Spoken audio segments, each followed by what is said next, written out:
Okay, it's 8 and I think we will start on time. Thank you everyone for being very punctual to GDI's Gabungan Darurat Iklim's 4th webinar.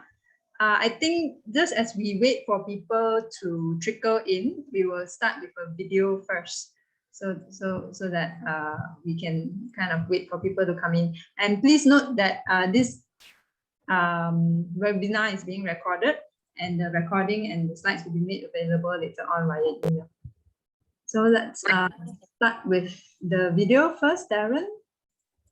So this video is called The Story of Plastic, and it's just a summary, it's a cartoon summary. You've probably heard about a giant trash island in the ocean, or that poor sea turtle and the straw. Maybe you've even heard how plastic is being found inside the fish we eat. The plastic crisis gets a lot of attention, but the headlines usually focus on the plastic that ends up in the environment. And that's just part of the story. The truth is, plastic has a whole life cycle that's hidden from view, one that harms people and the planet from start to finish. Let's start at the beginning. Plastic is made from fossil fuels like oil or fracked natural gas. Extracting those fossil fuels and turning them into plastics creates a lot of pollution. Pollution that most often affects marginalized communities nearby. As we've gotten better about using less oil and gas to power our lives, the fossil fuel industry found a lifeline in plastics. In fact, oil and gas companies are doubling down on plastic production, with plans to build or expand over 300 petrochemical plants in the US alone by 2025. But these companies already produce more plastic than we can use. So where's all that plastic going? A lot of it's flowing into new markets, in places like Asia, Africa, and Latin America. Because more than any other product category, plastic isn't driven by the demand for it, but by the supply. Corporations like Unilever, Nestle, and Procter & Gamble are aggressively marketing single-use plastic products around the world. These companies go to places like Indonesia, where I live, and push their products onto communities that just aren't prepared to deal with all that plastic. Maybe they're used to using natural packaging. Maybe they live on a tiny island without a system of waste collection. And on top of that, countries in the global north are shipping their own plastic waste into these countries too. When you add that all up, it's no wonder so much of this plastic ends up in the environment. And globally, that's where a whopping 32% of plastic packaging ends up. 40% goes to a landfill, where plastic just piles up for future generations to deal with. And 14% is incinerated. Incineration is a nasty business, producing toxic smoke and fly ash. These super expensive facilities depend on plastic to burn everything else. It is oil and gas after all. So they want to see more plastic, not less. Yahoo! Then there's recycling. Unfortunately, it's not the solution that many people think it is. Just 14% of plastic packaging gets recycled, and only 2% is effectively recycled, meaning it becomes something as useful as before. The rest is downcycled into something worse. And most recycled plastic is only recycled once, before ending up in landfills, incinerators, or the environment anyway. So it turns out that we can't burn, bury, or recycle our way out of this problem. And we can't just scoop all that plastic out of the environment either. That's like trying to bail out a bathtub with a teaspoon while the tap is on full blast. So how about we turn off the tap by shutting down the plastic machine? That means passing policies that create systemic change. Like phasing out the single-use plastics that pollute the most, ending the fossil fuel subsidies that are fueling big plastic, and holding companies responsible for the plastic waste they create. That's how we can achieve our vision of a zero-waste future, where all of our products and packaging can be reused or repaired, effectively recycled or composted, and ultimately how we create a sustainable, circular economy that works for both people and the planet. Visit storyofplastic.org to learn more and take action. crisis gets a lot of attention, but the headlines usually focus on You've the probably plastic heard that about a ends up giant the trash environment. island And in the that's just ocean, part of it. The truth or that is, poor sea turtle and the straw. Maybe you've even heard how plastic is being found inside the fish we eat. The plastic crisis gets a lot of attention, but the headlines usually focus on the plastic that ends up in the environment. And that's just part of the story. The truth is, plastic has a whole life cycle that's hidden from view, one that harms people and the planet from start to finish. Let's start at the beginning.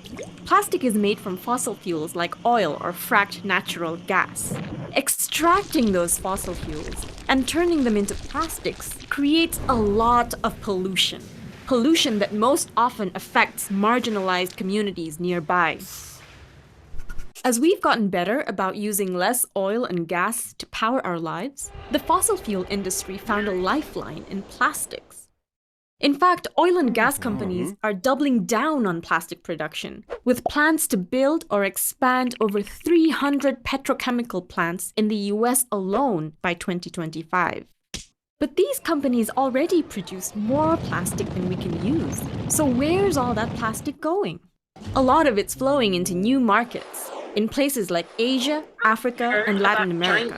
Because more than any other product category, plastic isn't driven by the demand for it, but by the supply. Corporations like Unilever, Nestle, and Procter & Gamble are aggressively marketing single-use plastic products around the world. These companies go to places like Indonesia, where I live, and push their products onto communities that just aren't prepared to deal with all that plastic. Maybe they're used to using natural packaging. Maybe they live on a tiny island without a system of waste collection. And on top of that, countries in the global north are shipping their own plastic waste into these countries too. When you add that all up, it's no wonder so much of this plastic ends up in the environment. And globally, that's where a whopping 32% of plastic packaging ends up. 40% goes to a landfill, where plastic just piles up for future generations to deal with. And 14% is incinerated. Incineration is a nasty business, producing toxic smoke and fly ash. These super expensive facilities depend on plastic to burn everything else. It is oil and gas after all. So they want to see more plastic, not less. Then there's recycling. Unfortunately, it's not the solution that many people think it is. Just 14% of plastic packaging gets recycled, and only 2% is effectively recycled, meaning it becomes something as useful as before. The rest is downcycled into something worse. And most recycled plastic is only recycled once, before ending up in landfills, incinerators, or the environment anyway. So it turns out that we can't burn, bury, or recycle our way out of this problem. And we can't just scoop all that plastic out of the environment either. That's like trying to bail out a bathtub with a teaspoon while the tap is on full blast. So how about we turn off the tap by shutting down the plastic machine? That means passing policies that create systemic change. Like phasing out the single-use plastics that pollute the most. Ending the fossil fuel subsidies that are fueling big plastic. And holding companies responsible for the plastic waste they create. That's how we can achieve our vision of a zero-waste future, where all of our products and packaging can be reused or repaired, effectively recycled or composted, and ultimately, how we create a sustainable, circular economy that works for both people and the planet. Visit storyofplastic.org to learn more and take action. Oh my God! no.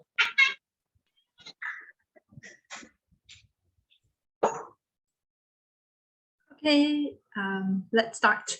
Welcome everyone to the fourth session of GDI Education Seminar Series. GDI is Gabungan, Darurat, Iklim, as most of us here know, coalition for to fight the climate emergency. And this session is organized by the Education Working Group. So there are many working groups within the coalition. Can everyone hear me all right? Is it okay? Yeah, we can hear you, no problem. Yeah. Right. This session is titled Litter-Free Malaysia and Biodegradable Plastics. So my name is Puyi and I'm moderating this session for today.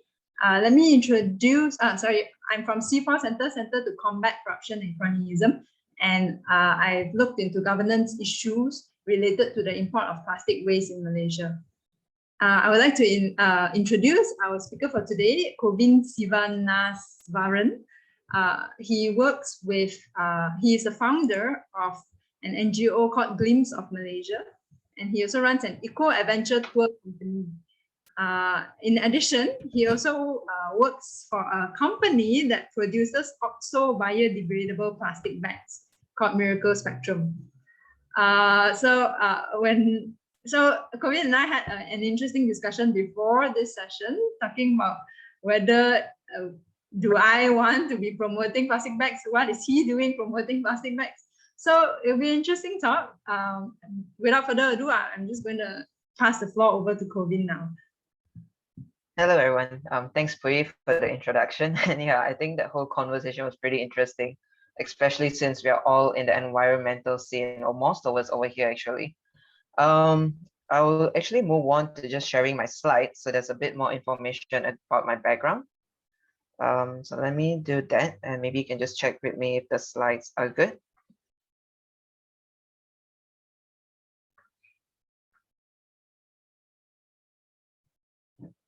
Yeah, we can see them. All right, thank you. So today's presentation will talk about litter-free Malaysia, solutions for our nature, solutions for Malaysia. So it's a very localized slides where we can talk more about the situation in Malaysia that is more relatable to where we are right now. So today's sharing session itself, what are we going to be talking about is about litter, sampah, trash. It is something very common to every one of us. So we're going to ask ourselves, what are they? I'm going to be sharing a bit of my experience over the past few years, as well as past few months even. How does litter actually get into nature? What are the three main sources? We're going to talk a bit about open landfills, and are we doing fast enough to make a change? And then there will be a second section to the sharing where we talk about making a difference itself. So we're going to look into the waste hierarchy and the LCA, which is also known as a life cycle analysis of biodegradable plastics, renewable plastic, compostable, and as well as OXO biodegradable plastics. And then we're going to look whether we can make an impact fast enough for nature, and by when can we make this impact fast enough. So moving into a bit of my background. So my name is Kovin. I'm the founder of an environmental NGO called Glimpse of Malaysia. I'm also a co-founder of a eco-adventure travel company called Mowgli Venture. I do explore quite a number of waterfalls, so that is kind of like my hobby. So if you don't see me around at town, I will most probably be at the waterfall, either jumping off some cliff or anything adventure related. Out of that, and then more into tourism and environmental activities currently. So a bit about okay, one more thing I would like to touch. So like Pui actually mentioned, I am working for an OXO biodegradable plastic company. So it's pretty contradicting, right? So the same way how I've left actually the geology scene because I did not want to actually move into anything related to petroleum, but I end up coming into an industry which does support petroleum in a way. So I'll be talking further on why I feel like this is still something relevant to us, despite the whole backlash that the petroleum industry is getting. So a bit on that later on. So right now we're going to be talking about how I actually got into that. So it started off from cleanups. So it was a group of hikers. This is more of the story of Glimpse of Malaysia and how I got into the environmental scene. Started off as hikers, we started hiking, then we realized there's a problem over there, which is litter, trash. And one of the main trash we always see is plastic. So if you see these 5 locations over here, these are different places in Malaysia. But one thing, although it looks super pristine and beautiful, there's one thing very, if you're over there to observe, which is plastic. Whether it's in the form of microplastic or whether it's in the form of a plastic piece itself, it is definitely going to be there. Because the same way how animals left their trails, their footprints, humans, we actually left plastic behind. So today, the topic starting off would be about litter itself. So here's a bit of my experience. So we do international coastal cleanup every year, and this has been carried out by Reef Check. And their main idea to it is they don't want to see any beach cleanup in 10 years' time. So the idea is that we wouldn't be seeing litter out there, and we wouldn't need to go out for cleanups anymore. So ICC 2020 involved about 70 communities from 11 states in Malaysia, a total of 3,500 volunteers removing close to 11 tons of trash and over 200 kilometers of the coastline. So some of the auditing that has been done shows that these are the breakdown of the trash that we found. There's a lot of plastic bottle and caps, packaging materials, cigarette butts. So this is based not on mass, but the number of quantities itself. So you have the straws, food wrappers, takeaway containers, and also others which could be coming up from fabrics or any other food waste as well. Another short experience that I would like to share about is recently I've just volunteered at Lang Tengah Turtle Watch. And this is a project that began in 2013 where they protect turtles with the help of volunteers all year round. And they also do cleanup pretty regularly. So one of the cleanup that we had over there, and we did a quick audit on it. One thing we realized that most of the trash that was found in the specific location called Batu Bulan. So at Lang Tengah Island, this specific location, it showed that most of the plastic bottles that actually reached to this place were not even from Malaysia. They were either from Vietnam, China, or most of it unlabeled, but definitely not from the Malaysia kind of, it was not a bottle that has been made and used in Malaysia. So this shows that litter does not really have borders. It does cross through one to another country, and it does go on for a long, long time as it does not biodegrade in the environment. So how does it actually get into nature? It's not only by people throwing it at the ocean, but it's also people littering right in front of your house, for example. And then it goes through a water stream and it ends up in the ocean. So an ocean could be considered more of a pool for litter, and another way, a landfill for litter. So this is some of the things that we can look into when we talk about litter. So now let's see, what would the main sources be? So the first one would be, I think, something very familiar to every one of us, which is waste that is not collected or caused by behavior. So it's basically people just throwing a mask or throwing anything down. So this does not really mean only plastic. It could be any kind of waste. And I think one thing is very apparent right now is the face mask that is all around. And a good way how I would put it, whether if someone actually came into a hiking trail, is if we do see a mask somewhere, anywhere in any of the hiking trails, we know someone has actually been there for the past 2 years. So that is one kind of thing we can already see where humans, it's either we are too careless, there's not enough empathy, or is there even lack of enforcements? Could there be more enforcements required, like for example in Singapore, where there are people to pick up the trash and at the same time for enforcement to be taken more seriously, that would reduce this kind of source of litter. And the next one we're going to look is placed actually in Kampa. So the mountain you see at the back, there's actually Gua Tempurung. And this is waste properly collected but illegally dumped. So once, an example would be this place. So this is actually from a resort itself. So the resort located in Kampa, but then their closest place to actually dispose their trash would be about 30 kilometers, which is quite a distance for them as well. And what happened was they started collecting their trash, but then they made their own kind of landfill in their private land. So there's some waste that is being collected but illegally dumped. The sad part is there is a river next to it. It does leak back into the environment since it's not a sanitary landfill. And sometimes we might point fingers and then say, oh, the resort does not, they're not caring enough for the environment and all. But if we look further, there's a lot of things that we have to consider. One is, could it be the resort's fault for actually not taking in consideration for all of this waste management before they started off?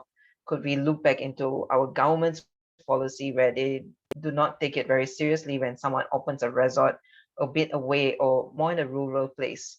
Or at the same time, there was not enough infrastructure for them to even collect trash. And leaving even resort aside, we do see a lot of our even Orang Asli Kampung or even rural areas where they don't have proper collection for them.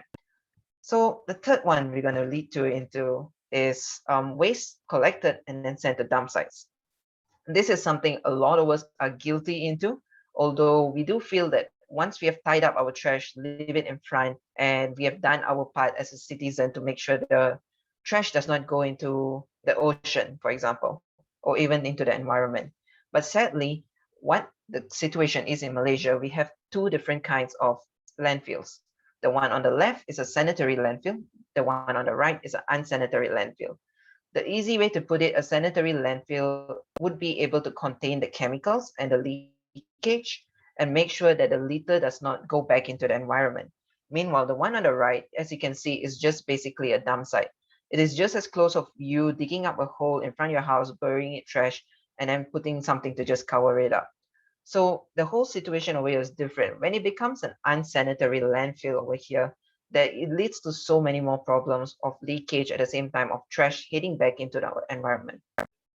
So in Malaysia, KPKT actually comes up with an idea that we should have waste to energy plants. So waste to energy, in an easier way to put it, is incinerators. So in the 12 Malaysia plan from 2020 to 2025, KPKT plans to safely close 14 non-sanitary landfills and build 5 sanitary landfills with 29 transfer stations. So presently, there's only 21 landfills which are sanitary and 117 non-sanitary. So if we look at that stage, right now we are at 21, and then in 2025, we're going to be having 26. Is that really fast enough for us to protect our nature, to protect even more waste going back into the environment? And the answer is simply no, because every day more and more waste gets dumped into the environment in any one of these ways, including unsanitary landfills. So let's look in a case of overseas and in Malaysia. In Malaysia, we actually fall all the way into the low income for disposal methods. And this is because most of our unsanitary landfills is considered as open dump. So open dump is the same as unsanitary landfills based on the World Bank report itself. And what does this show? That we are still very, very far below most of these other countries, which has already had a system to collect most of their trash and to have a better way of dealing or managing their waste itself. So since Malaysia is in a low income, there are different methods that we would really need to actually solve our problem or to address the problem that we have. So a little look into our waste composition itself. A lot of us might feel, when we talk about cleanups, the first thing pops in our mind is, there's a lot of plastic waste. And the thing is, there's actually more organic waste coming through than plastic waste. And it comes up to a staggering amount of 46% for a population of 30.3 million and 10.68 million tons of waste generated. And this open dump actually leaks back into nature. So whether if you're talking about plastic, paper, if you're talking about waste, the only reason why plastic seems very apparent is because it does not biodegrade in the environment and it lasts longer out there, which is why we see it very commonly during even cleanups. So another issue that we have when we're talking about dump sites over here, I think this is something that would have came out a couple of times, and there's quite a number of reports as well. And the whole issue of dump site. So when we talk about concerns, we also need to look into humanity, equality, poverty, the health, social justice, and basic infrastructures that people and different places have. So you do hear a lot of stories of the landfills being very close to the Orang Asli Kampong, and then they do leave off the landfill. So it is a whole story over there where we have to look at it in a larger and a more wider scale over here. So what could be best for Malaysia right now?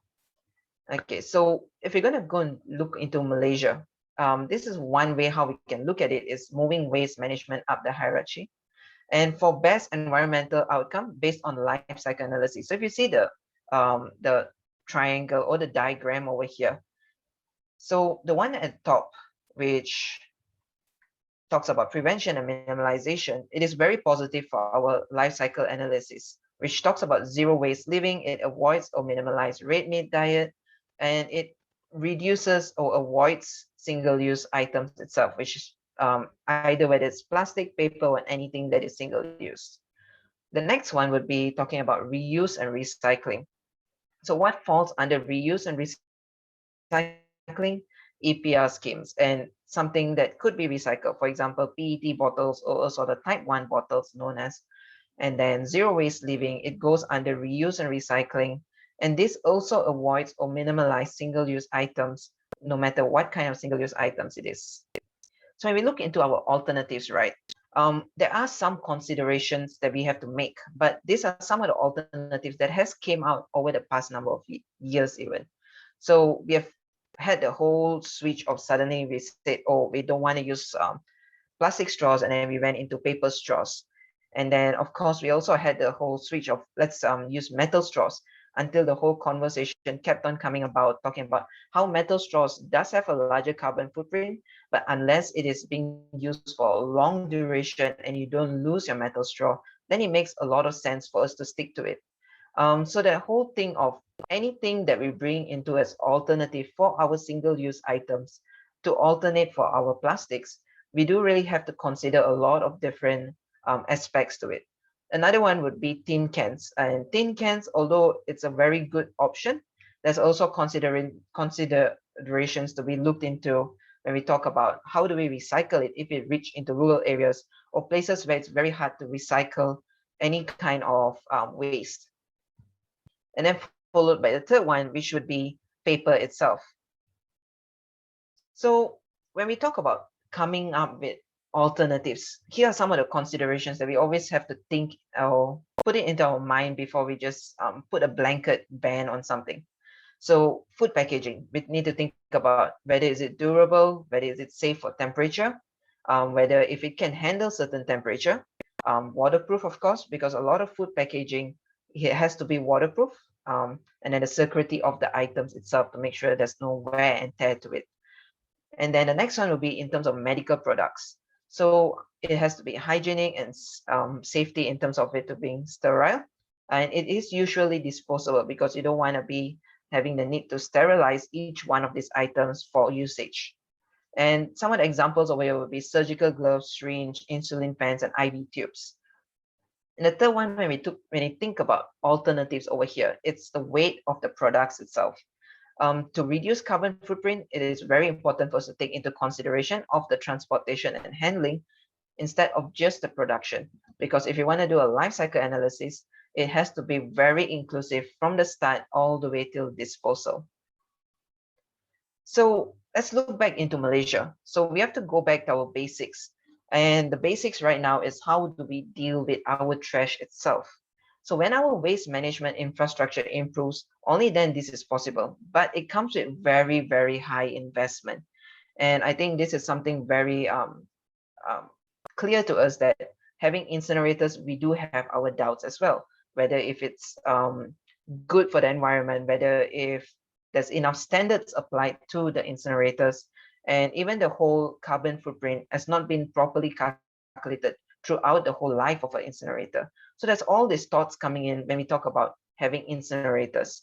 And the other part would be actually collecting all of our trash instead of just collecting at the places where it's easy to collect.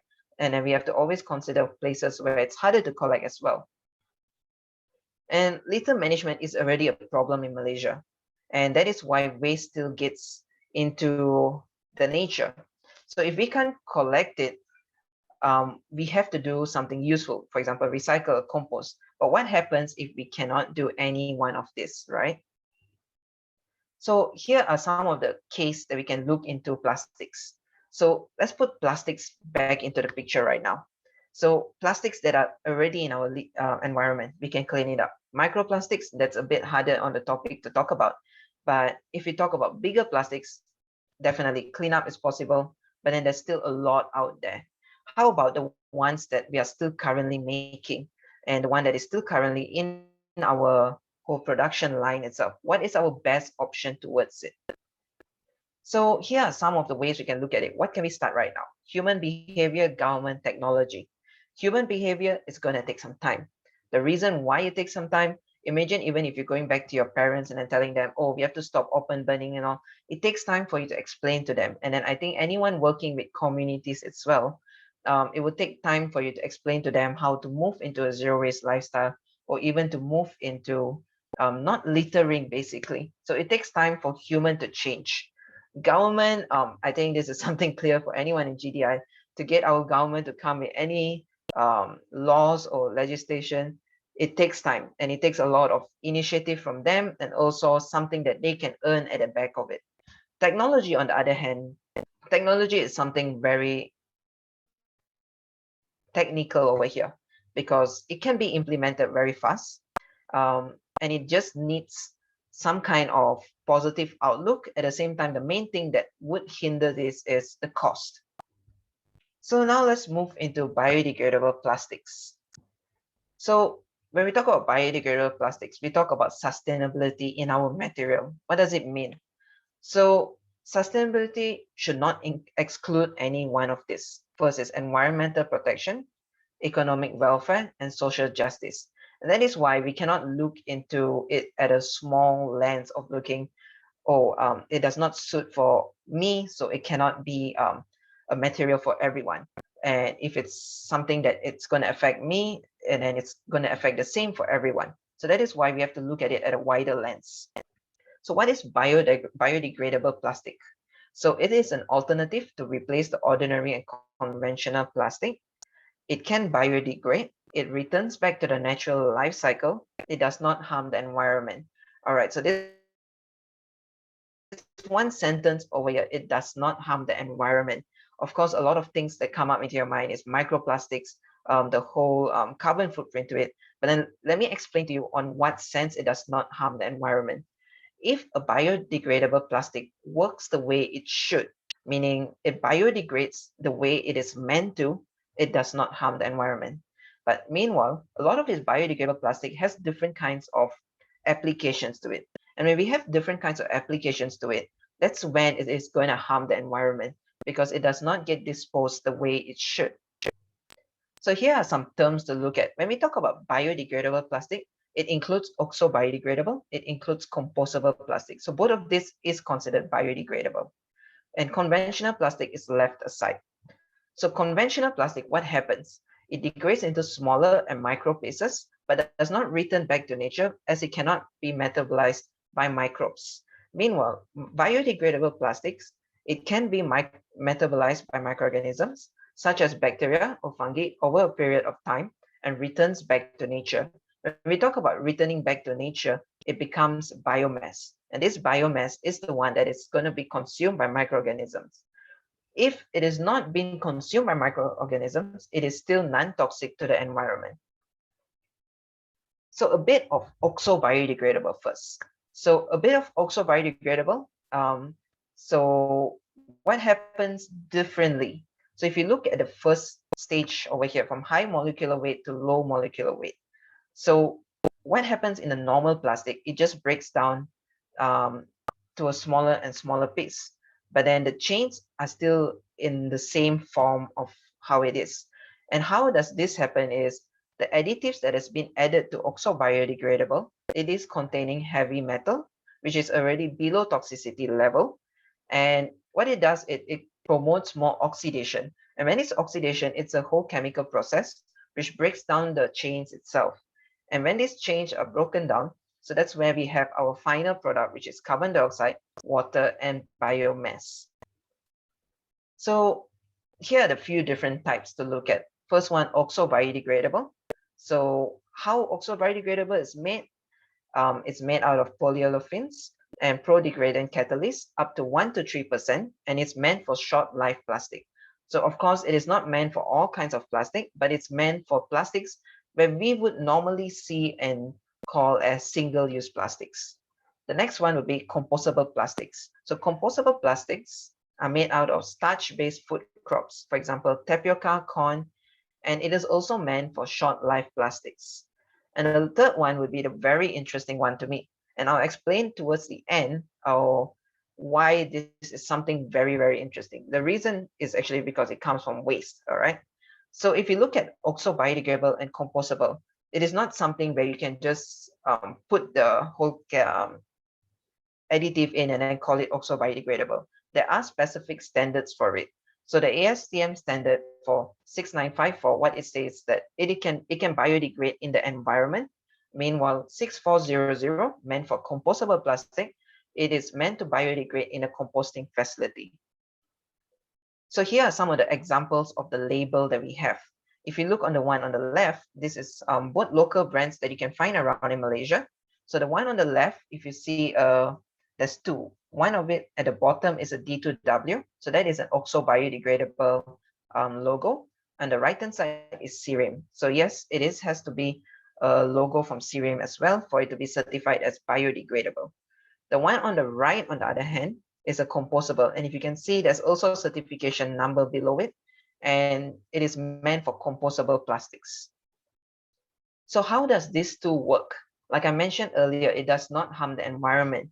But then there are certain kind of ways how it's going to be biodegrading.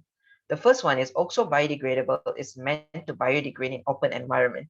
When I say open environment, it is not meant to biodegrade in the landfill. That is not the purpose for OXO biodegradable. It is not meant to be put into a composting facility, of course, and it's more of an insurance policy for a plastic in case it ends up in our environment. The next one will be compostable plastic. Compostable plastic, it is designed to biodegrade in the industrial composting facility. So it requires collection and segregation, meaning you cannot mix a compostable plastic with any other plastic. So practically speaking, you cannot use compostable plastics for even your garbage at home, the normal waste, because it has to be separated and being put into composting facilities. A short note over here, which I'll be heading back into later as well. Malaysia has no municipal industrial composting facility at the moment yet. All right. So the last one over here is the less of a commercial scale at the moment, but this depends on how the raw material is being made. And one of the sad part to it, I wouldn't say sad, but it's more of a growing technique to it. So it may be even a better option even because it's coming out from waste materials, but we don't have proper standards to say it is confirmed to biodegrade the way how it's supposed to. So what is necessary and why does OXO biodegradable work in that way and why compostable works in its way? So OXO biodegradable, it requires oxygen, meaning as soon as it's been exposed to oxygen and UV light, it will start biodegrading. So let's just say if it's exposed to oxygen, let's just say you used it today once, and then you think of keeping this plastic bag into your cupboard, it would start biodegrading already. And then it will become smaller and smaller pieces. The duration, it's a pretty long duration, between 3 to 22 months. But this depends on which additives you've been using and the amount of additives as well. But 3 to 22 months. And the reason for this is because you don't want to lose the shelf life of a plastic as well. And at the end, it would be consumed by microorganisms. A compostable, on the other hand, it would require a temperature more than 55 degrees Celsius and moisture at the same time. And this is why it requires an industrial composting facility, and it's not something that you can just compost it even in your own homes. So is paper a better alternative? So I think if we have looked through the past reports that came through, the carbon footprint for paper and cotton bags is actually much more higher compared to single-use plastic bags. But then again, if the cotton bag is being used for a very long duration, and then we're talking about more than a year kind of duration, then it makes sense. And it depends on the number of use as well. Meanwhile, for paper bags, it is very clear that it has a higher carbon footprint compared to even single-use plastics. So these are some of the terms that we would have come across over the past few years, because it's been biodegradable plastic always comes around here and there. Someone comes in and say, oh, I'm using biodegradable plastic. It's all fine. It's all good. My product used biodegradable. My courier used biodegradable. So we have a lot of this coming around. But here are some of the difference. We have OXO biodegradable. We have another term over here. Do you notice that there's something missing over here? The word bio. So OXO degradable plastic. So OXO degradable plastic is something that has been brought up more in the Europe countries. And it's actually, it means conventional plastic. Any plastic, when you leave it on the environment or anywhere outside, it would degrade as how any other material would degrade. So OXO degradable is also the same as conventional plastic, meaning the normal plastic. And then we also have compostable plastics. We have home compostable plastics, meaning you can compost it at your homes. We have bio-based. Bio-based is close to compostable plastic. It depends on what kind of chemical has been put in as well. And we have photodegradable plastics. Photodegradable meaning it would require continuous amount of UV light for it to degrade. Meaning if it ends up in the ocean and it does not get UV light, it does not degrade. And as well, you do notice that there's no word bio over there. So that word bio is pretty important because bio means it is going to be consumed by microorganisms at the end. So photodegradable would end up as microplastics as well. So now we're going to look at another very controversial topic, I would say.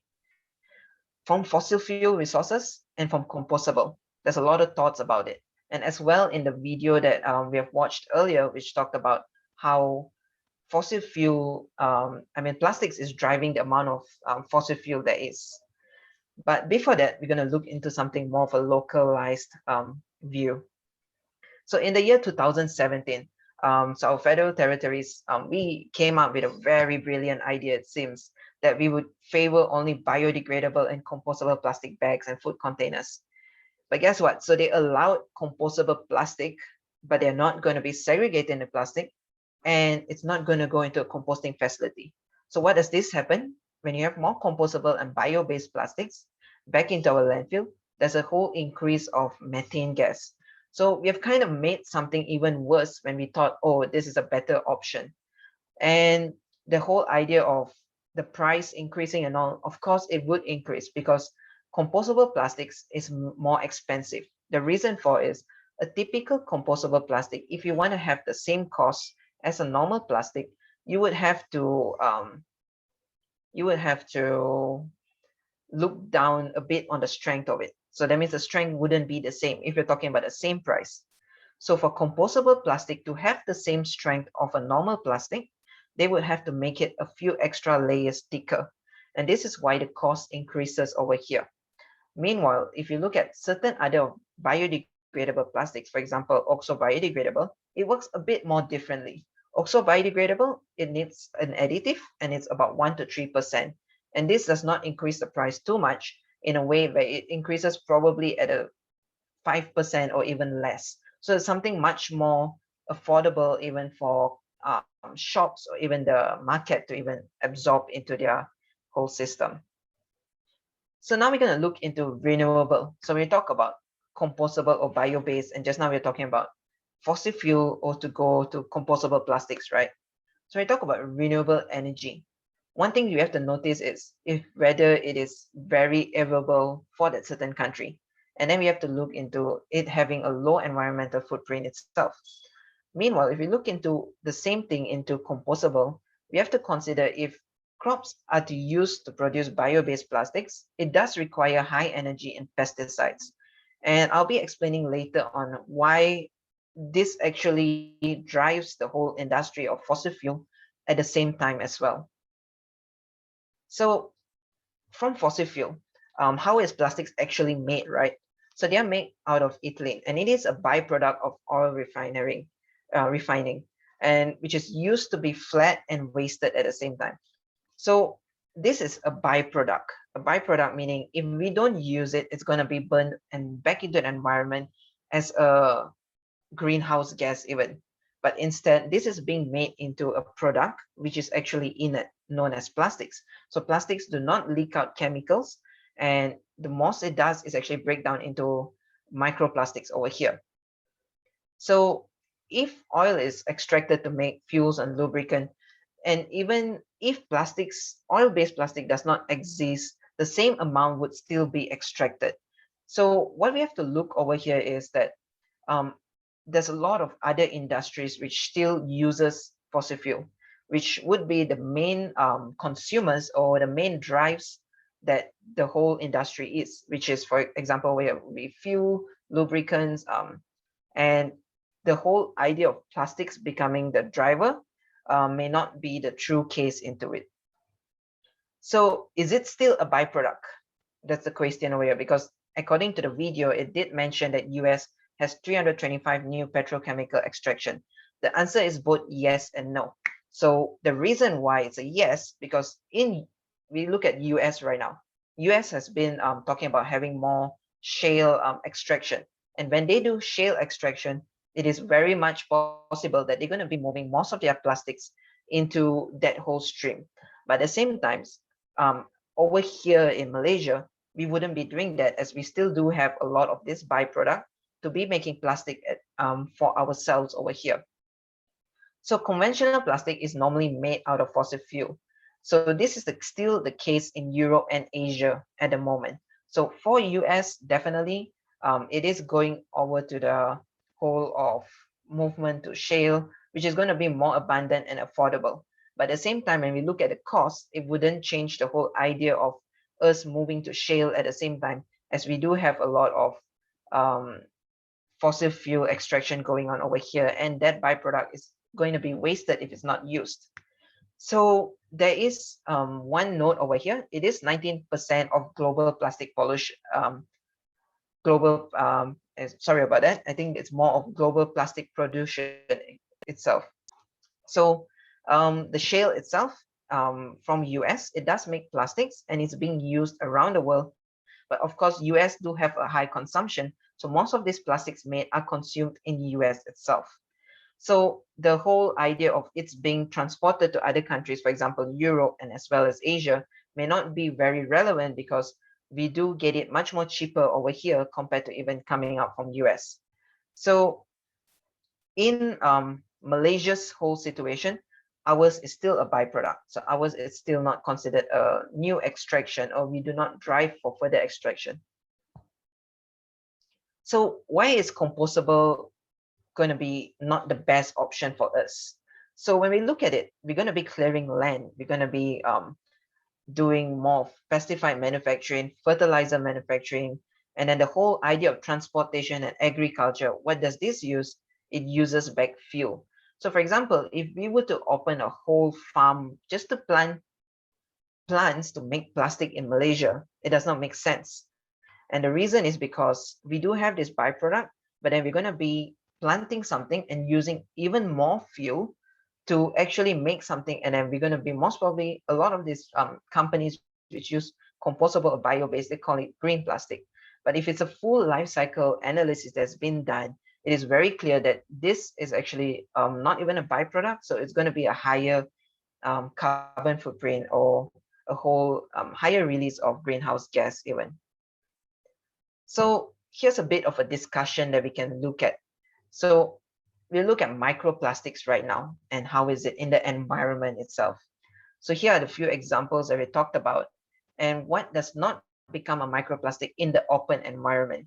So the rest is not designed for open environment, meaning like I mentioned earlier, all of these different kind of plastics, they do not harm the environment if it's designed for what it does. So for example, oxo biodegradable, if it goes into the landfill, it would pile up as well. So it is not saying that it does not, it does solve the problem, but then it's more of an insurance policy in case we talk about it going into the open environment. At the same time, we have compostable, home compostable, which works in different ways. So now let's talk about buried in the landfill. What will happen to the plastics?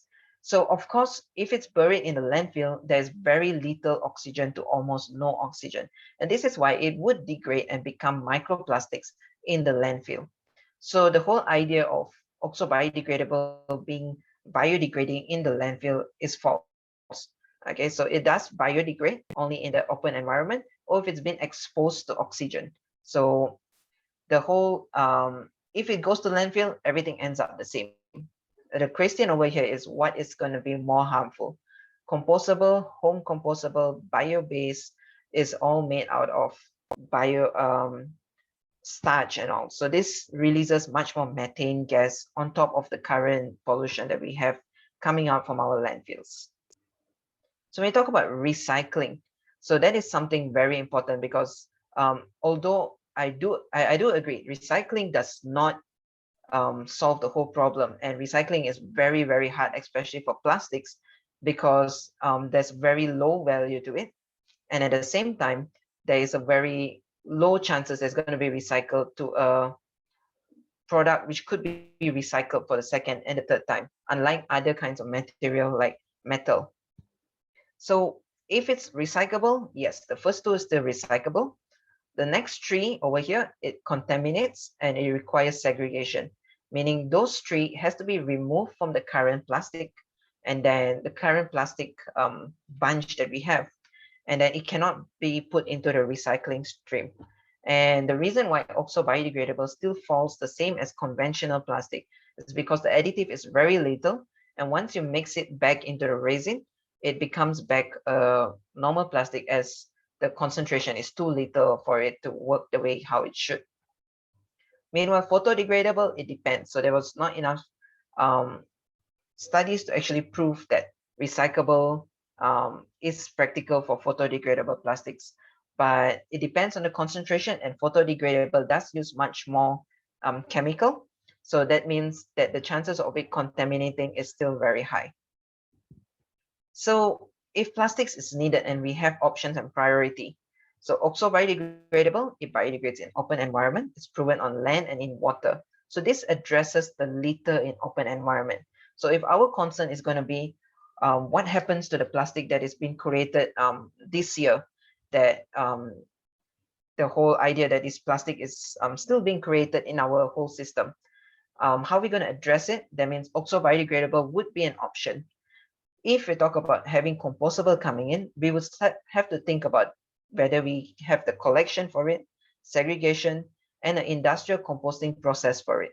But it can be composted together with food waste, and this would reduce landfill volume. So if there is a proper segregation that we could come up with, or to have all our food waste being diverted into an industrial composting process, that would help a lot. But at the same time, if we are even struggling with our current recycling methods or our current segregation to even segregate simple things such as plastic, tin, paper from our current general waste, it is very, very far for us to look into. We should be segregating even our food waste and bringing in a high investment technology for industrial composting at the same time. So compostable plastics, there's a few questions we have to look at. Whether we can segregate it at source, do we have any compostable facility? And the third one would be high and low case of litter. The same way how we look into incinerators and landfills that we currently have. If we were to have incinerators somewhere in a city like, I'm going to use Sarawak as it's one of the largest state in Malaysia, so it's easier to put into perspective over here. So if you look at the inlands of Sarawak, which would take close to about 12 hours of traveling, we have to question, where are we going to be putting these facilities? And is the cost, is the state able to actually absorb the cost into their current waste management? If you're going to be looking at it at somewhere in the city, there will be high amounts of litter, but what are we going to do with the low cases of litter, which is all the way deep? Are we going to bring it out, or is there other options for us? And this is where zero waste actually comes in, which is very much practical. So oxo biodegradable plastic, I'll come back to the zero waste later as well. So oxo biodegradable plastic, it may not be the perfect solution, definitely, but it is a solution that can be implemented right now. So in an ideal world, all plastic waste has to be collected and recycled. And this is talking about it being clean and it having not any contaminants, and then it does not break down at the same time. And the problem is we do not live in this ideal world. If collected, then maybe we can do something about it. But if it's not collected, meaning it goes out as litter, being able to biodegrade could be an option for us over here, meaning that we don't have to worry too much about the plastic actually polluting our environment on a daily basis, because every day we do have a huge amount of these plastics going back into the environment. But at the same time, being able to biodegrade does not mean you can just litter it out. The same way how people would say, oh, paper is biodegradable, that does not mean we throw our paper out on the streets, because we still do need to understand that it would harm the environment in one way or another. So who actually cares about nature, right? So in Malaysia's roadmap towards zero single-use plastic, so there is one problem, which littering is not listed as a problem statement. So why was littering listed? It was as a challenge. And the whole idea of a challenge was just pushed to lack of awareness. meaning the whole idea of litter was just referring to public and does not have anything to do with the government itself. And this is very wrong, because we have shown the three ways over here where the source of litter actually come from, and it's not only from public. So it has to be considered as a problem as well, because littering, it ties down back to our collection methods and our segregation and our infrastructure as well. So this brings me down to the whole conclusion that if single use is a problem, we need to address the alternatives, of course. And at the same time, if pollution is a problem, we need to find where our source is. And it is important for us to consider the carbon footprint of an item as much as we would still consider the waste it creates. And then again, when we talk about zero waste coming over here, definitely like how it's looked into the graph we had earlier, zero waste stands at the top, but then we still do need to address the problems that we have at the bottom to make sure we do not leave our pollution still taking place on a continuous basis. Thank you.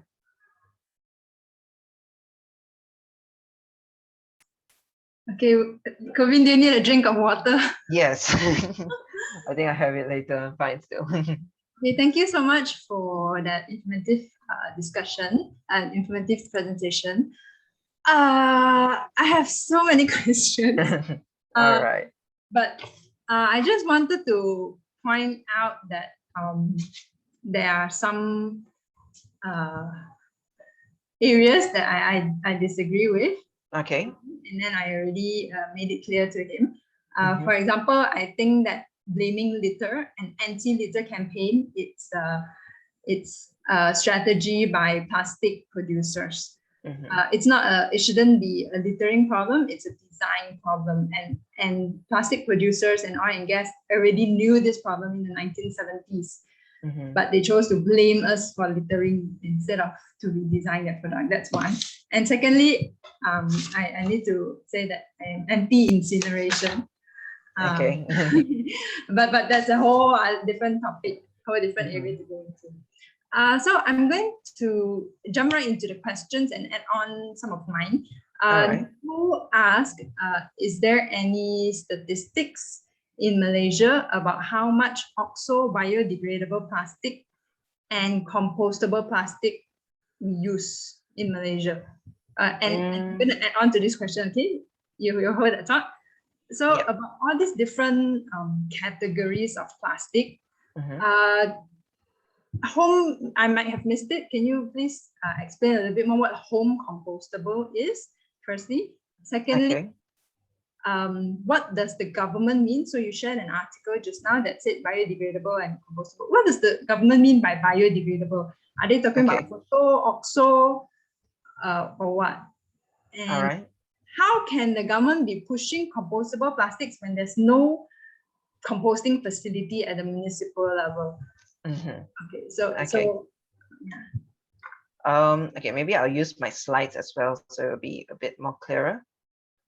Okay, so wait, I need to get the questions again. So the first one would be how many percentage, right, between compostable and oxo biodegradable? Is that the question? Yes. How much do we use now currently in Malaysia? Okay, there is no study that has been done. There's no proper survey for it yet.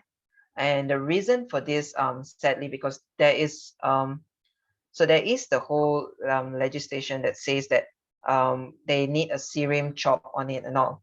But the problem that we currently have is in terms of the plastics that we do see, it is very hard for us to audit it. Because when we look at auditing the trash itself, your single, like for example, if you have the whole plastic wrapper on it, you are able to see the amount of like whether if it's oxo biodegradable, compostable. But then if you look at plastics, for example, the ones you find in Pasar Malam and all, it is very hard for us to audit it and say whether it's oxo biodegradable and compostable. So whether if we have a whole survey that's been done on the percentage out there, I don't think there is a survey. I've not come across yet, but we do see quite a number of brands actually moving into oxo biodegradable.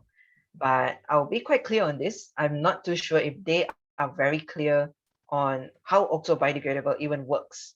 So it's more of something being pushed, and then there's not much questions asked about it. So they might be already using it, but they don't know exactly how it works. The same way how a lot of this, a lot of even users have compostable plastic, thinking that compostable plastic would compose if you just throw it down your street sometime. But then that's not the case. It needs a composting facility for it. So yeah. Okay.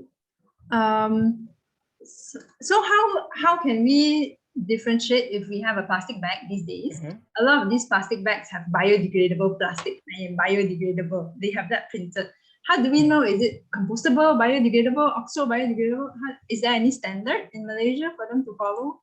Yes, so there is no standard from the government that there has to be a stamp on it, but then there are standards from the CRAM itself. So CRAM do have their own eco-label stamp. So it is still very hard for us to get into it, because as a normal user, I feel this is something that the government could actually be pushing forward, where we have stamps for our plastic that we're being used. The same way how we see on plastic containers, we do see like type 1, type 2, all the way until type 7. So the same way we can actually have it for single-use plastic is even, that whether if it's compostable or also biodegradable. And this is through a CRAM stamp. At the same time, one of the slide over here. So if you see at the bottom right, it's written there compostable. So this is the kind of labels that would be required. Do we know home compostable or facility level compostable? Yes. So home compostable would be written as home compostable. The reason for is anyone that puts in home compostable, they will definitely want to show that it's home compostable. The reason for home compostable is very, very much more expensive than normal compostable plastics. And we are talking somewhere close to even 10 times the price of a normal plastic made out of a normal plastic. So the reason home compostable is much more expensive is because of the materials that's being used, that is making it composting just with a little bit of heat that will be required, and water. If we go to CRAM to search for it, we would be able to access their different categories for certification. Is that true? I would need to double check on that, but I don't, I'm not too sure on that end. Yeah. No worries. Another question, this is about other alternatives to plastics. What about the edible plastics that there's one, the Yes. plastic come in this bubble and then you just pop the bubble in your mouth and you eat the thing. Yeah. And another thing is what about using worms to eat plastic? Are you aware about those types of technology? Yes. Okay. So I think those are actually growing technologies as well. So for example, some of the other examples I think I can include into this would be plastics made out of seaweed, plastics made out of cassava. So cassava is the one that's commonly known as the soluble plastic, where you can just, for example, even if it's a straw, you can drink and then just eat the straw at the end of it, or something along with that. So these are all still plastics that's been moved slowly, but the reason for is it is very hard to get it into a price which is more acceptable to our current economy and the current way how we use plastics. And even the ones with worm, the problem with this is that we don't have proper standards for it yet. So also biodegradable, compostable has been there for a couple of years, and there are specific standards for them for it to be considered compostable and also biodegradable, or even home compostable. So these new plastics that's come around, it would take time for them to get standards, meaning standards in terms of toxicity, in terms of it being able to biodegrade in the water, in land, and those kind of standards. So that is why it is still very new. But if there is something that is being able to come into the whole stream of plastics, I think it's definitely a very, very good alternative for our current plastics. Okay. Okay, moving on to the next question. We have a question on micro and nanoplastics. Do you have any information on the presence of micro and nanoplastic in our drinking water and in Malaysia? And if any, what's the volume? and also whether there are plans to upgrade water treatment plants to filter out these plastic compounds. Okay. Are you aware? All right. So from what I understand so far regarding microplastics and nanoplastics, microplastics and nanoplastics, they are still inert. Okay, so they do not release toxicity the same way, and it's in a very, very small percentage. But then the whole idea of would it really affect humans? That is something I would say is very understudied. We do understand that microplastics is everywhere, even in our drinking water. I think we have heard stories of microplastics being found in the deepest part of the ocean, or even all the way up in Everest as well. So we had all this news coming up. You know what's the surprising one? It's found Yeah. in placenta. In where? In the woman's womb, in the plastic. Yeah. Yeah, so it's yeah, it's practically everywhere at the moment. So the idea of filtering it, it's more like us trying to filter out dust at the moment. I would, okay, maybe not dust, but then it's something already in our whole environment, and it's very hard for us to get rid of.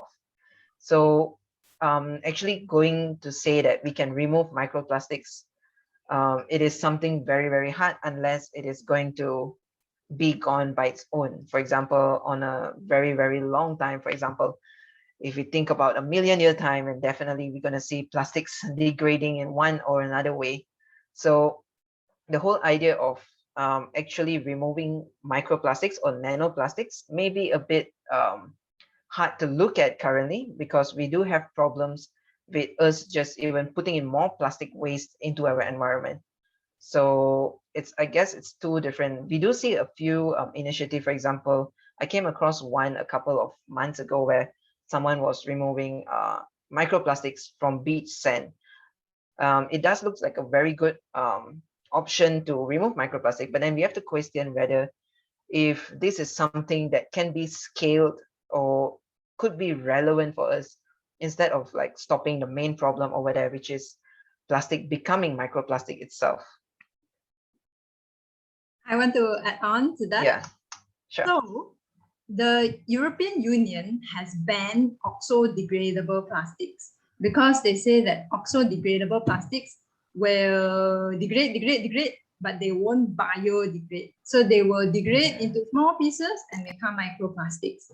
So what is the difference between oxo-degradable and oxo-biodegradable? What is the difference in the science that will allow this thing to biodegrade in the open environment? Okay, so this is a very interesting one, and I think it leads a lot of misconception as well. So oxo-degradable, how did it come about? This whole word wasn't even in existence for quite a long time until oxo-biodegradable came. So what happened was, when a certain industry tries to push out compostable plastics, of course, they will try to bring out something that could reduce another type of plastic being looked down at. So when you have this whole term oxo-degradable, which is very easily confused with oxo-biodegradable, the only word missing is bio. So what happened is, a lot of these European countries, even people who have been pushing for compostable plastics to go out, they came up with this term and then said, we will ban oxo-degradable plastics. And it is definitely a very good thing, because you're banning oxo-degradable, which is basically conventional and normal plastics. So this whole term of oxo-degradable is something that has been pushed out to create more misconceptions, at the same time for them to push their own agenda of having compostable plastics in the market. And an easy way to look at it, why would they want to do this, is because they will be producing much more compostable plastics compared to plastics being made out of fossil fuel. And then it's the whole industry change over here, where they try to push compostable plastics even to countries in Asia which does not have composting facilities. So the same way how the whole idea of them pushing in plastic waste to be recycled over here, it's more of the same concept of a European country just washing out their hands and then saying, oh, we have moved to a greener technology called compostable plastic, and then pushing it to countries which does not have the proper infrastructure or capabilities to even handle this kind of material yet. Okay, just continuing from this question related to the microplastics on us. You mentioned that plastic, nothing leaches from plastic. However, there is a lot of debate about BPA. And also plastic products has a lot of chemical additives inside that may leach out. Also, there are studies about how black color cutlery is actually made from e-waste recycled into cutlery. So yeah, what we don't have any guarantees that plastic doesn't leach anything dangerous for our health, right? Okay, so in terms of guarantees, the most we can look at is the standards that has been complied for. So for example, if there are certain, for example, products that comes about without these standards, and then if it's being used for that test, definitely it would not give the same result as a plastic which has already followed the standard. And I think when we come to talk about even anything that, for example, is produced, whether if it's food or something, even the simple things of having the whole idea last time where people came up with even in terms of food in this sense, in terms of the bubble tea having plastics or it's been made out of something related to plastic. We had the whole commotion going on even in Malaysia that the bubbles that's been imported from China or Taiwan, it's not very healthy for humans. And the whole idea is that only if there is proper standards to it, then we can consider it to be the way how plastic should work. So plastics naturally based on their chemical is meant to be inert itself. So that is why it is still somewhat of a debate that you can say, like one person will come up and tell you, oh, I have this study, but then it's based on if that study is being done in a whole scale of the proper kind of plastics being used at the same time. But if you do have that paper, I would like to check on it as well. Maybe you can message me later. The one about the black one? The black one maybe not, because I'm quite on a fence when they use e-waste to make plastic, so I'm not too sure about that. But in terms of plastics being leaking chemicals still to the environment. All right. Yes, there's another question whether it's confirmed that microplastics deteriorates health. So I guess you've already answered that. Yeah. We're not sure yet. From my side, microplastics per se, it depends on what type of microplastics, because it's been shown that some additives can affect our hormones and our brain. So it depends on what type of plastic and what chemicals. Very scientific. Moving from health to environment, there are some questions about methane. So has anyone calculated the amount of methane released from these so-called better plastics, these compostable and bioplastics in the landfill? And another similar related question is whether there's any studies on methane or carbon released by microbes that degrades oxo-biodegradable plastic. So both questions on methane, one about those in the landfill and one about oxo-biodegradable in plastic in general in our environment. Are there any? Right. So there's two things over here. So when we talk about methane gas from compostable plastics in the landfills or even in the environment, mainly I would say landfill, because an environment it will just break down compostable plastics. But if you look at the landfills, there are a lot of studies which has already been shown that it does release much more methane because it is still made out of food substance. But at the same time, this depends on what kind of plastic are we looking at. If you're talking about plastics that are being made out of bio-based, there's two different types over here. One would be the plastic that's been made out of plants to have the same chemical properties as a normal plastic. And another one is plastic made out of plants to have properties which would actually lead back to methane gas. So there's two different ones over here. So it's much more deeper into compostable plastics. But yeah, there are proven research papers that talks about the difference between normal plastics and compostable plastics and their methane gas release in landfill. Oh, so there Meanwhile, yes, there are quite a number actually. I think there's one even from Singapore that's been released pretty lately. Okay. To summarize, are you saying that methane released from compostable and bioplastics could be higher than Definitely higher. Normal plastics and oxo biodegradable plastics. Yes.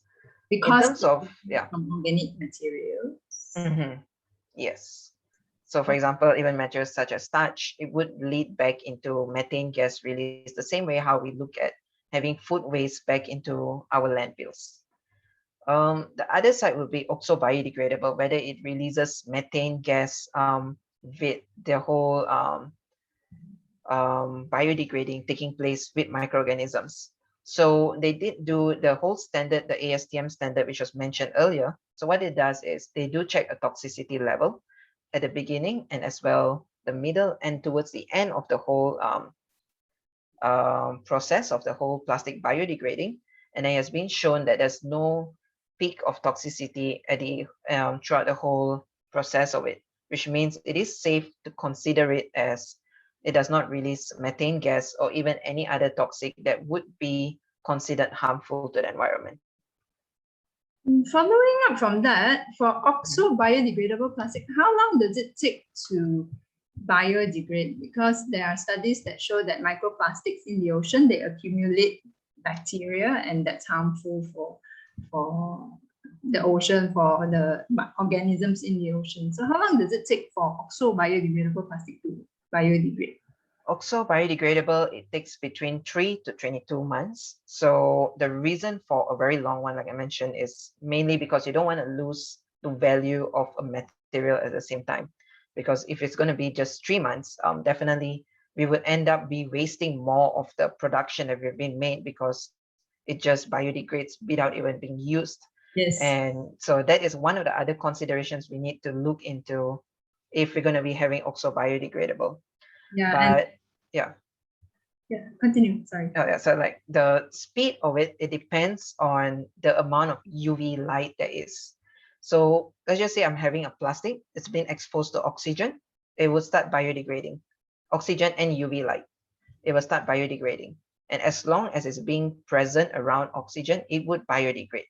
But if there is an additional amount of UV light to it, for example, if it's being left out in the environment or on the beach, then it would start biodegrading much, much more faster, which would lead to how we can have it as fast as 3 months. But if we were to use it and then keep it, for example, let's just say we used it once and then we kept it back and then we say, okay, we want to use this plastic bag in another 7 or 8 months, we might also see it starting to biodegrade. So the whole idea is you have a longer period just to make sure it does not biodegrade way too fast at the same time. Yeah, and that is exactly what plastic manufacturers argue, because they want to defend their segment, their market. Yeah. So they argue that bioplastics, they degrade very fast, you cannot really recycle, they leach microplastics everywhere, so it's bad. So yes, good, strong plastic that you can use for 30 years is still the way to go. That's what they argue. Yeah. So if you look at compostable plastic, this is something where it kind of looks very weird. For example, if you were to put out a compostable and an oxo biodegradable, the compostable plastic would degrade faster. Definitely degrade faster because it's much more softer and all. But the thing is, it degrades into microplastic. An oxo biodegradable oxo biodegradable would take a longer time to biodegrade, just that it does biodegrade and not even into microplastic at the end. Just to confirm, compostable plastic is made from petrochemicals or? Compostable plastic is made out of bio-based. It's the same as bio-based. It's just another term a lot of people use. Okay. And another question here. So we're zooming outwards now about policy. So the question is one question on whether number one, whether we need to formulate a circular waste management system in Malaysia because of all these waste management problems. Number two, what are your top 3 recommendations to the Malaysian government regarding plastic management of waste plastics? Okay. The first one definitely is a yes, and I think it has to be about the way how we currently deal with our waste as well. If you look at a whole scale of even going zero waste and all, it has to be very inclusive for every one community. We cannot just say, oh, we have a zero waste shop over here, so everyone has to go zero waste. And then this whole idea of whether if the communities which are living very much more deeper away from infrastructure, would they get the same benefits the way how we have access to different kinds of product? Meanwhile, over there, they might be limited. Even though it's zero waste, it might be limited to a certain amount of products. And that is because the way how of our import and export works at the same time, about how the market over here is much more bigger compared to the more rural areas. So the whole idea of having a whole circular economy kind of view for waste itself, it begins in the way of how we actually dispose it at the moment. Currently, our disposal method isn't one of the best because we do still stick a lot to unsanitary landfills. Sanitary landfills is still there, but then of course it needs a lot of different technologies coming in rather than just saying just zero waste alone, because we cannot look at the whole scale of it. But meanwhile, we need a lot of different kind of technologies, including composting facilities in certain areas, which would be much more beneficial. So a simple way to look at it is the recent trip I had in Lang Tengah. So in Lang Tengah, we talk about even food items coming in, right? So we do have a boat coming in maybe once or twice every week. And when we think about this, it is not practical for us to have food items which could be just made on the island itself. And that will actually keep that whole community on that island itself away from all of the other options that there is for people in the mainland.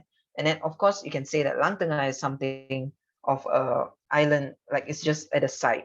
But if we look at it in the terms of Sarawak, where it's much more deeper, the whole economy of looking into the kind of products that we have is way, way more different. And yeah, so that is something I would say is more of my own opinion on it. But at the same time, I feel you need a lot of different kind of technologies, whether if it's going to biodegradable, whether if it's zero waste, to actually come in to help. And it's based on different locations and how we can tackle the problem. So it's more of a localized look into it. So I will continue on to the 3 suggestions that I would say. One would be, instead of looking at the whole idea, for example, the way how KPKT just came up and then said, oh, we're going to bring in 5 incinerators and solve the problem. It's not going to solve the problem at all. It is basically just putting in something the same way how they have said we have moved in 2017, they have moved like all of the plastics to biodegradable. They did not mention whether if it's compostable. They did not mention also biodegradable. They even did not mention whether if it's home or not home compostable. They just put a whole blanket saying, as long as it's biodegradable, we are fine with it. And yeah, they did bring that whole idea without having a composting facility. But that is something I would say is pretty ridiculous to think that there has been a law that goes around this without even thinking of what the output would be. But then that was our situation in Malaysia. And right now the enforcement is not as much. And I think they've lifted the whole idea of having it just biodegradable in most of the places as well. Have you engaged with the government? Do you know if they know the difference between all these types of biodegradable, compostable plastics? Yes. So currently, even MPMA, Malaysian Plastic Association, they're trying to work with the government and all, trying to come up with better kinds of understanding even for the whole thing. So even also biodegradable, it is more of a technology being studied by them still, because their whole idea is looking more into incinerators at the moment, which is kind of sad because I feel it has to be a much more open and much more wider spec looked into this whole situation. Because if you're going to just keep on saying incinerator is the solution, it is definitely not the solution, and it's also not the end of all of our problems at the same time. Yeah, apparently Zero Waste Malaysia shared that during an engagement with CASA, Ministry of Environment and Water, they didn't know there's such thing as zero waste shops in Malaysia. Yeah. So yeah, I think the whole, like for example, zero waste shop is really great because it does reduce a lot of waste going back into our landfills.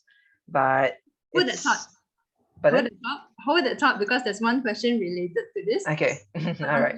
How can we minimize the use of plastics when every single vegetable items sold at the pasar pagi is wrapped in plastic. How best should we, the consumers, collect and dispose our plastics? So this person is asking about, as a consumer, what can we do? So to link it to our discussion about zero waste. Okay, I think even Puyi might have some ideas on this, but to me, I feel first thing is buying locally. That's the main thing. Anything got to do with zero waste is you want to reduce the amount of carbon footprint you buy, like the food that you consume from. So buying locally is the main one. Options. So we do have a lot of options instead of going to supermarkets where you know that they're going to be having all of this plastic packaging. Instead, think about having places where you can get the items without plastic packaging. For example, markets, or even sometimes farms that is around, like urban farming that is being done quite a lot right now, even in KL and all. Puyi, any thoughts on that? Okay, if you allow me, at the end of this, I will share some links which can answer whose question on this question on zero waste. Will you allow me to share links, Kovin? Yeah, for sure, no problem at all. End of this webinar, I will share links related to how can we reduce the use of plastics. And also the question of how best should we consumers collect and dispose plastics. Kovin? Best to collect and dispose. Tricky because honestly, if it's a normal plastic, or even if it's also biodegradable, let's just say you collect it, what's the best way of disposal? Since oxo biodegradable works in the environment, that doesn't mean you just throw it back to the environment, of course. At the same time, goes to the landfill. So of course, the main idea here is reducing. But let's just say if you have no choice, there are small kind of upcycling ways that we can do around with it. But it's more like how Puyi said, it is definitely a design problem in the plastic itself, that we have to take into concern that if we could not go into it, it's better for us not to. But at the same time, our whole system, our whole economy is very much tied up to having plastics, and even the items that we cook, or even the items that we buy in the grocery shops are very tied down to import and export, which somehow relates back to having plastic. So personally, there's like small kind of solutions. I wouldn't say solutions, but ways that you can actually do it. Simple things such as making an eco brick, even cutting them out and then making it into other items. Some of it you can see like NGOs doing it. Fuse Ecotia has their own plastic shredding machine where they make into other kinds of items. And you also see there's one just came out by Earth for Ocean where they make into jewelries. So these are all small scale upcycling or small scale alternatives for this plastic waste. But I'll still stick to the first one, which is basically to reduce your plastic. And yeah. Okay, thank you, Kovin. Unfortunately, we are reaching the end of our session. You nicely summarized what us consumers can do, and you have given a very in-depth discussion about the different types of plastics. So may I invite you to wrap up in a couple of minutes? Any final messages for us? And also going back to the question just now of what are the top 3 recommendations would you make to the Malaysian government about plastics? Recommendations, definitely. First, we stick to reducing, refusing to use plastic. But there are certain industries that may need plastic, and we have to, as either consumers or as even environmentalists or activists, we do have to take into concern of the whole spec, and we have to look at it in a wider scale rather than just looking at one community itself. The same way how we bring out a lot of different ideas, we have to check whether if it's practical for every different section, if whether it sticks to the equality that people will be getting in terms of their opportunity to get certain kind of products. So that is all the kind of thoughts that we have. In terms of 3 suggestions, I would say one would be better labeling, of course. That would be the main one. The second one would be taking a faster step into it, because every single day we do have a lot of waste going back. So the whole idea of waste management has to be somewhere very high up in the priority of the government. and it's something that they really need to look into as soon as they can before we just keep on piling up on the problem. And the third one would be for them to be very much open to a lot of talks, especially coming from environmental groups. I think this is something pretty good lately because I do see them having much more open seminars. But then again, how much of this has been absorbed into their plans is still very minimal.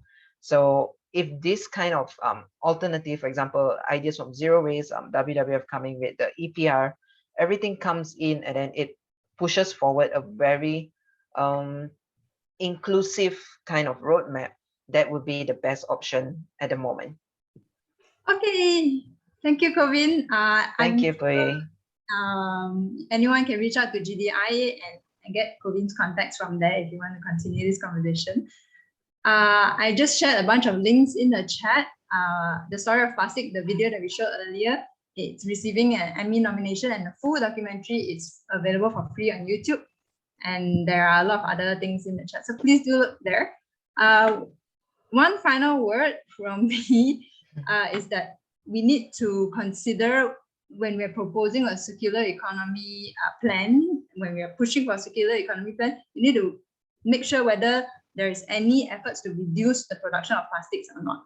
So there are people who is pushing for circular economy, zero waste, and reduction of plastics. There are people who propose that we continue producing more plastic. It's a distribution problem. It's a recycling problem. It's not a production problem. So I will encourage everyone to read more, join more discussions like this, and make our own choices. Okay, thank you so much, everyone, for joining us. Thanks, Pui, and thanks, GDI, for the whole seminar as well.